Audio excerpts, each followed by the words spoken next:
Welcome to a new test and teardown video. This time it's a Sperry microline frequency meter model 12L1 with a serial number of 137. It is. I bet this is from the start of the 60s or something like that. It is crazy heavy, this unit. And as you can see, it's not that big, really. Well, it is sort of big after today's standards. And what I think this is a passive frequency meter. So it's you input a signal, right? And then there is a resonance system. You can tune. See, there's a gearbox here, and you tune something. And then there's obviously a rectifier, and then the output is here on this meter. And then you just have a potentiometer, like a volume, a signal divider for the meter. I bet it's something like that. So how is this working? They need to have some sort of a rectifier system that can actually handle all the way to 3 gigahertz. So this one goes from 660 to 3 gigahertz, huh? And look at the reading. So you got this is inches. And this is how they do this. So you have the inches and you have the frequencies.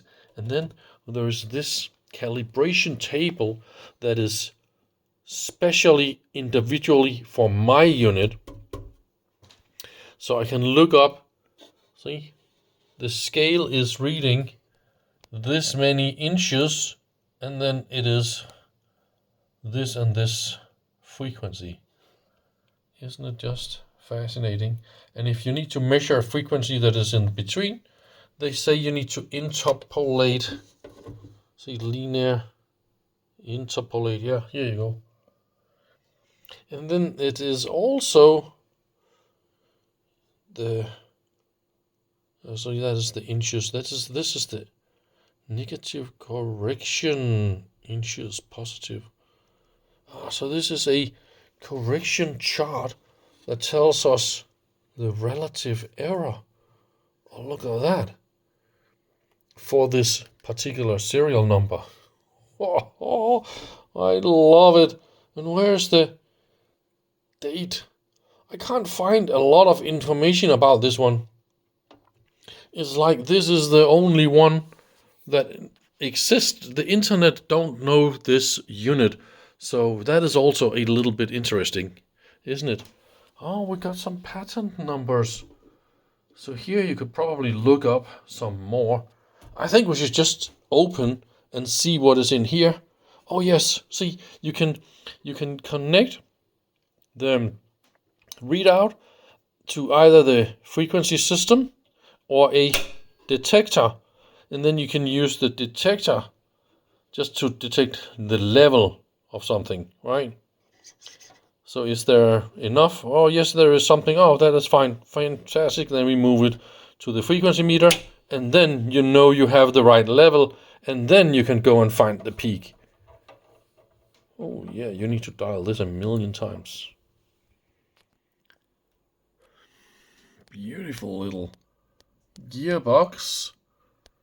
And that is the readout. Probably a little bit of calibration here where you can move this, and then you move the readout to and from the. I mean, this is really nice. Really hefty, stable. And this is not super hefty, stable. So there's probably some sort of a little diode detector in here. And then it goes to the switch where we have the other little signal going on like that. So that's of course DC signal, so it doesn't matter how nice this is looking. So okay, if this is the input, right, you're going to like this little I really want to show you what's going on into this piston. So here at the end, we can actually look inside and see the little antenna down there, or the little feed point. And then I think this stick you see in the middle is the one that moves in and out. What I really do not understand is, why is this end open? Is there... Oh, look at that. All those scratch marks all the way around. It looks like there was supposed to be some sort of an end cap that clicks in here, and this is missing. I don't know. It can't be, can it? Can this work if this is open? I think we should try and pull this apart and see what's going on. Oh, now it's not so loose anymore. So what is that? Just some sort of a little springy connection to the... Oh, look at that! A 1N21C. And those diodes, they are really, really fast. I think they're like 10 gigahertz or something like that. Really, really nice. Okay, so that is good. Good news. So this one goes into the little detector in there. And this one is the problem, see? Ah, that is the problem. Look. So when I was screwing this out, I was actually tightening this screw. Haha. I have to fix this. What is going on? Ah, there's a capacitor here. So this is actually a feed-through capacitor. This one here. So if I push this out somehow. But this is one side of the feed-through capacitor. And yeah. That is how this little rectifier, is working. So if I give this a little drop of glue, it's because you can't tighten this too much. You're gonna crack this. This is probably ceramic, but it's looking like, I don't know. Yeah, it is very hard. Yeah, I want to add a little drop of glue to that one, so it's gonna be nice and stable, but I can do this a little bit later. I think the idea is, now this is all nice and tight, and now we have, see? Ha! Yeah, let's see if this is working.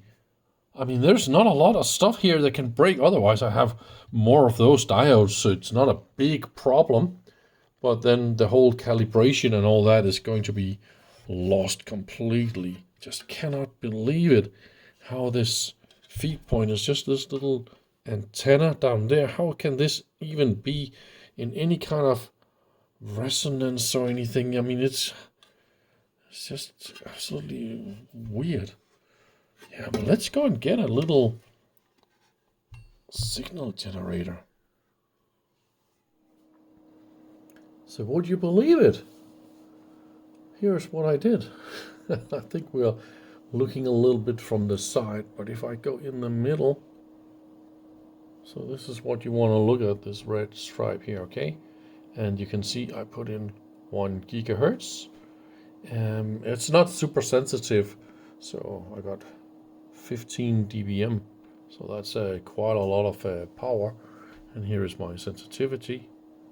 See?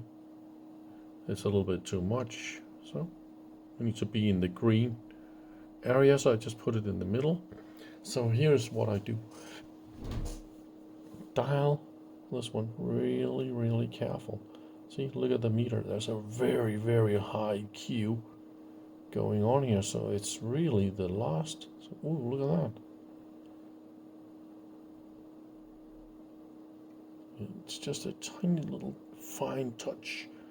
And then this one is, I mean, as close to 1000 as you can probably see.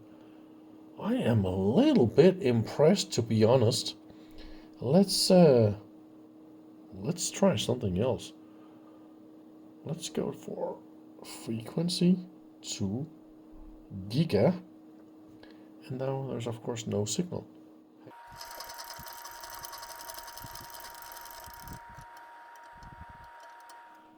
So this is 2 gigahertz, and I am quite a lot away from the readout here. So now it is the inch reading and the correction table we need to look at. And also look what happened to sensitivity. I think I have my sensitivity here almost the same place, and the readout is almost the same, but look at that. Now it's -4. Wow, so it's 20 dB. 20 dB better. That is amazing.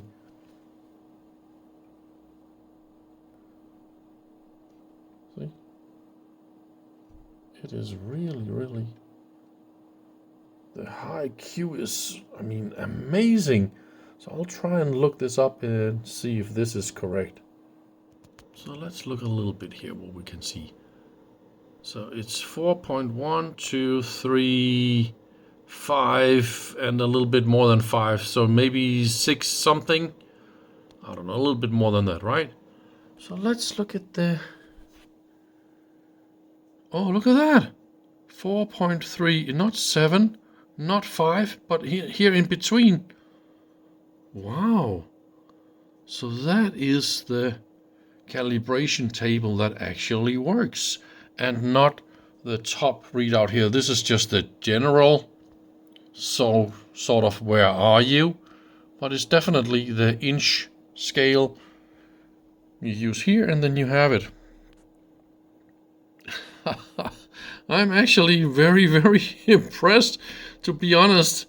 Of course, also I think I have an explanation for the sensitivity, because there's tiny little injection and probably also this little pickup that's on the other side of the resonator, right? They are very small, and that is of course because you want to pick up as little as possible of the signal and don't want to load the resonator, right? And of course at a much higher frequency, those parts, they become bigger and bigger in relationship to the frequency, and that is why we now have so much output. Wow, what a cool unit. But how old is this? I don't know anything.